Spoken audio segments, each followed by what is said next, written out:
Posting again with a throwaway account. Nervous about sharing this one. Welcome back to Reddit Chronicles. If you're new here, do consider subscribing to help me grow my channel. And just a note for today, my roommate recently got sick and is sleeping in the other room right now. So I will kind of whisper into my mic and then boost the volume afterwards.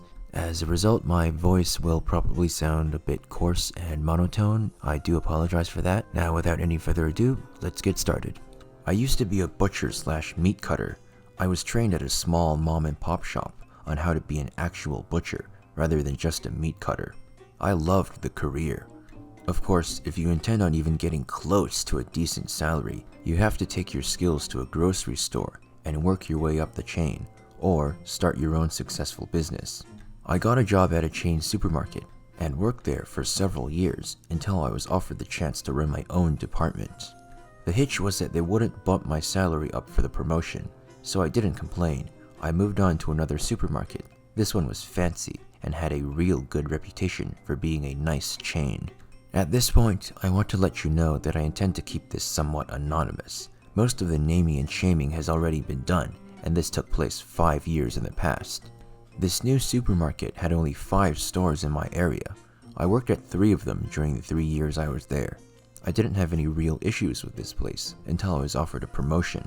Something you may need to understand is that each store had a meat department. Each meat department had a handful of meat cutters, an assistant manager, and a manager. Above the department manager, you had the store management, but you also had a district meat supervisor. This guy's job was to go to each store every few weeks and see how things are going, and get with the department manager to work on sales and waste, stuff like that. Due to our particular district only having 5 markets, our supervisor was also the manager of one of these markets. Let's call it Store C. When I was hired on, I began working at Store A. I bought a new house a little outside of town, and moved to Store B so that I would have a closer drive. I liked everyone I worked with at both stores. I even liked the district supervisor, who I'll call DS. He was extremely friendly and outgoing. DS had a promotion which required him to move to another state and become the area's full-time district supervisor. He took it, and as assistant manager at Market C, got a promotion to become the manager of that market. I was offered a promotion to assistant, but I would have to transfer from Market B to Market C, so I did. Market C was a store that I hadn't been in yet, and my first week there was pretty strange. The new manager was on vacation, and I found out that this particular market would have 2 assistant managers, me and another guy who I'll call AM. Besides me and AM, there were 3 other meat cutters. My initial impressions of the place were that it was the dirtiest meat market I had been in. You could smell our seafood case when you walked in the front door.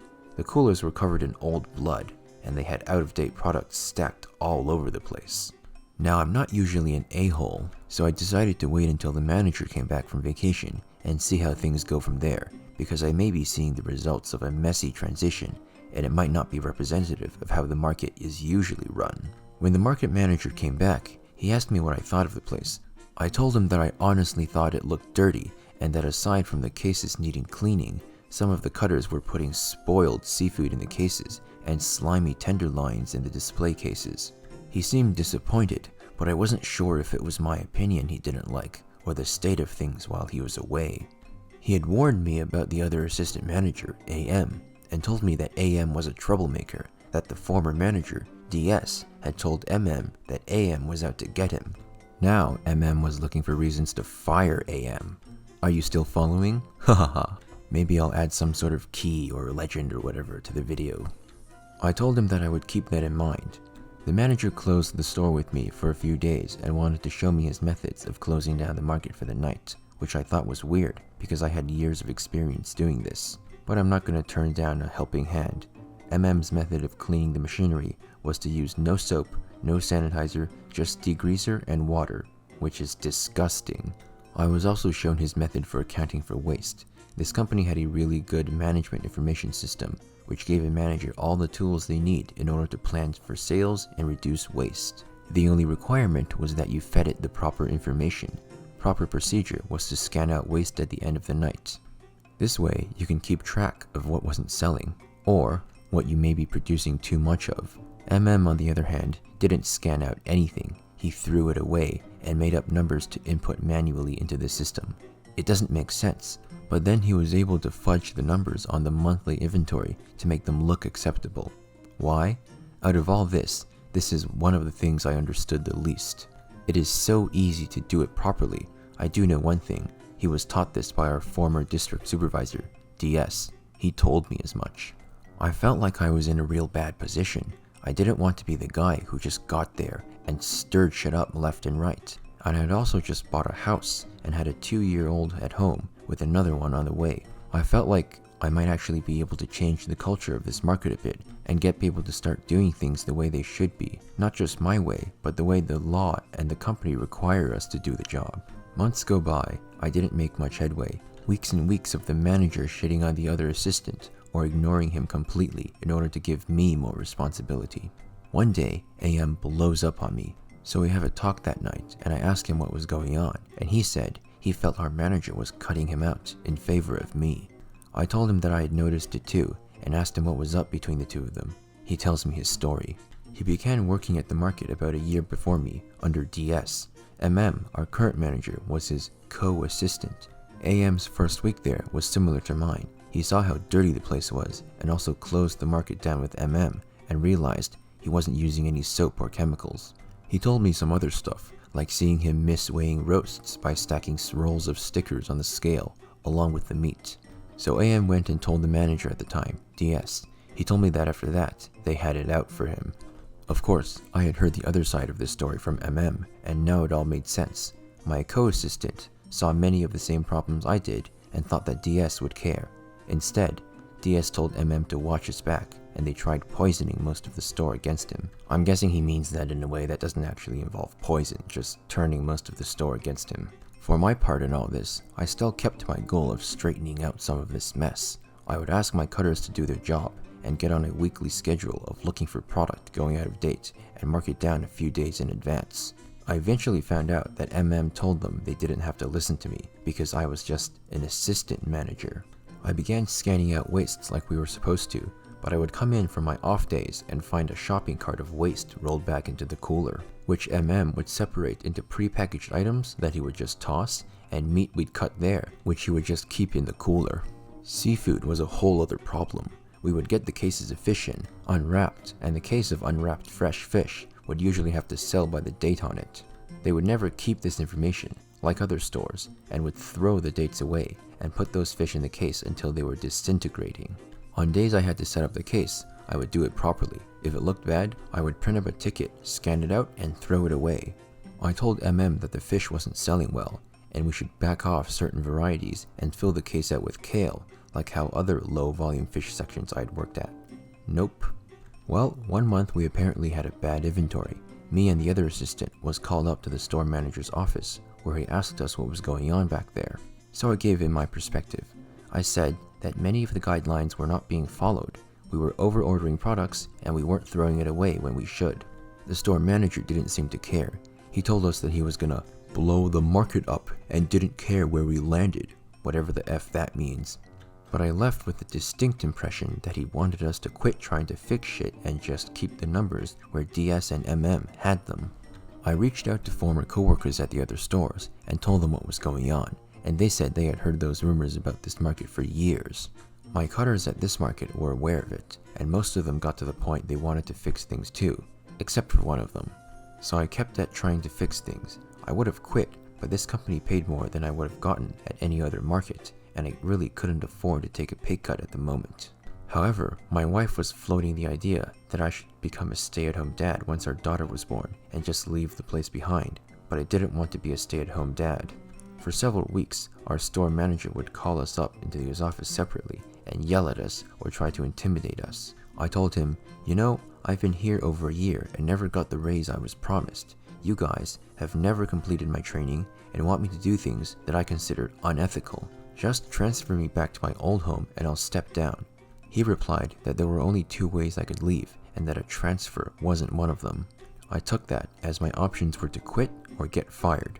I even contacted HR and asked to be moved, but they talked to the store manager and they denied me.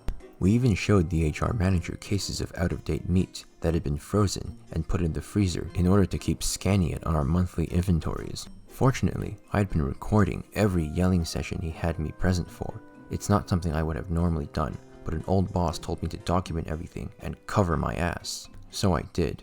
I recorded video showing piles of out-of-date meat, video of fish disintegrating in my hands. I recorded audio of every time I brought the conditions up to my boss, his boss, and the store manager's assistants. It all amounted to a few hours of them being completely aware of what was going on and either threatening my job or telling me to leave it as it is. Over Christmas that year, I had 2 days off and talked with my wife again about the option of being a stay-at-home dad. I told her I would only do it if I could use the time in order to go back to school. We agreed on that, and I contacted the local news investigative team, and I turned over all the video, recordings, pictures, etc. that I had. I also had them talk with AM, who backed up everything and who also had his own examples. They talked to meat cutters at the other stores I had worked at to hear their rumors about this place, and then they did a background check on me. They began sending in undercover shoppers who would show up when I wasn't there and buy spoiled fish and meat. I also covertly marked some meat that had been vacuum sealed and relabeled by our manager for months on end, which the news ended up buying. They sent all of this product out to be tested at a local university, and most, if not all of it, had thousands of times the safe level of staph, E. coli, and something else that I can't remember right now. And I went in for 2 on-camera interviews, as they wanted a face to put with the investigation. The investigation took around 3 or 4 months, and during that time, we found out that our company was being bought out by one of the biggest supermarket chains in the area. Oh well, the trigger had already been pulled. In April, the news aired a 3-day multi-part expose. The store had been suspicious for a few weeks because the news van had been outside shooting B-roll, and the reporter had contacted corporate for comments on the story. I walked into work after the first day, and it was the weirdest thing in the world. Some people wouldn't speak to me, others came up to me when no one was around and thanked me. Some people wondered why I would continue to show up, and I did it because of 3 reasons. I have huge balls, I was in the right, and I wanted the severance package they were offering employees once all the stores closed due to the buyout. I had to work till the middle of June, as that was the date all the stores would close and start converting over. The company had told the news that I was making it all up. Of course, they had no idea the extensive amount of evidence I had gathered. I had a lawyer offer to represent me, pro bono, and besides being a nice guy, he was also 3/4 pit bull. He threatened to sue them for defamation, and they had to retract their statement and say that this was a one-time occurrence that they were not aware of. I received 2 death threats from people who were associated with MM. The police took care of them. They moved me back to Store B, where I was able to work a bit easier. Then they had me spend a full day locked in a room with the district manager and a loss prevention officer who, I don't know, he questioned my story, but my story has never changed. And the next day, they told me I didn't have to come in anymore, and that I would keep all of my pay until the official closing date, keep my benefits package and severance package. My department manager, MM, was demoted to assistant, and from what I've heard, he moved to another state working for the same company. In fact, he moved to the same area his old boss DS was running. The store manager resigned before the store shut down. In fact, his store closed before all of the other ones because they had a double your money back, no questions asked guarantee on meat sales, and people were bringing back whole tenderloins they had in their freezers. They lost a lot of money and decided to close that location down early. The store manager was rehired as a department manager when that location opened back up under the new company, and most of the employees remained unaffected other than the buyout required everyone to reapply for their old jobs, and everyone got a massive pay cut across the board, though that had nothing to do with me. As for me, I'm on my 4th year as a stay-at-home dad. I graduate from university with a degree in IT this May. I have a 4.0 and will be going to a master's program next year, which will be the last year before my girl starts kindergarten. I never wanted to get anyone fired. I just wanted to do a good job, not be forced to do things I didn't consider right. But I stand up to bullies. I don't let people threaten me, my family, our well-being, or anyone else that I care about. I have been hesitant to write about this experience because it's in the past and I came out on top of everything. In a way, that makes me feel as if the other shoe never dropped. Over the past several years, I think of this often, and it's one of the hardest things I ever had to do. I hope that putting it down on paper helps me finally quit thinking about it. I wonder sometimes if I did the right thing, that maybe I should have just let it go. But it is what it is, and now you know. Edit. Thank you for all the kind words and encouragement. I think part of what has bothered me all these years is that once it was all said and done, I haven't talked to too many people about it, other than my wife, and I'm sure she's tired of hearing about it. I was so struck by the response of people I thought were my friends, who I worked with, that they were company folks, and that their whole identity was wrapped up in this place. I was somewhat hurt, but I kind of understood. It really means a lot to me, all these kind words you folks have given me. Wow, that was a long story, folks, but I think it was worth it, and I hope you think so too. I just noticed I said folks. I think this guy's rubbing off onto me.